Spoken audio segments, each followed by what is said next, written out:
የመጨነቅና የመስጠም ስሜት እየተሰማ ነው? አስቸጋሪ ጊዜያትን ተሻግረ ይበልጥ ጠንካራ ሆነ እንድትወጣ የሚያግዙ 9 ያለኛ ስቶይኮች የጥንት ፈላስፎች ማስታወሻዎች ነው። ቁጥር 1 ጊዜያዊ ነው። ይህ ህመም፣ ይህ ትግል፣ ይህም ደግሞ ያልፋል። እሱን ለማለፍ የሚያስችል የመቋቋም አቅም አለህ። ቁጥር 2 ከምታስበው በላይ ጠንካራ ነህ። በእውነት ነው የምልህ፣ ከዚህ በፊትም ፈተናዎች ገጥመው አሳልፋቸዋል። ይህም ደግሞ ያልፋል፣ ታሸንፈዋለህ። ቁጥር 3 አንዳንድ ጊዜ የተሻሉ ነገሮች እንዲገጣጠሙ ሲባል መልካም ነገሮች ይፈርሳሉ። በትግሉ ሂደት ላይ እምነት ይኑርህ፣ አዳዲስ እድሎች ከፊትህ አሉ።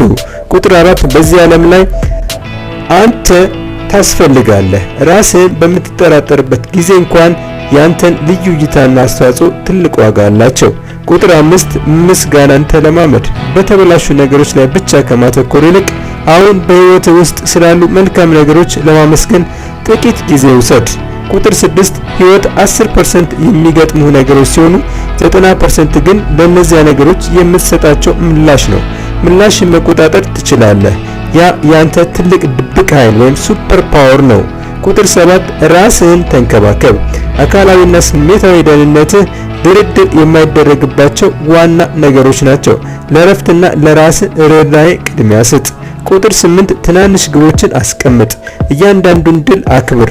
እያንዳንዷ ትንሽ እርምጃ ወደፊት የመጓዝ ተነሳሽነትን ትፈጥራለች፣ እንዲሁም ወደፊት የሚሆኑትን ሰው ማንነት ትቀርጻለች።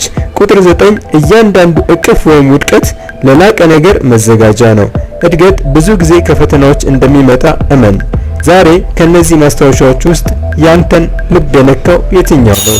ከታች ባለው አስተያየት ኮሜንት ላይ ሐሳብን አካፍል።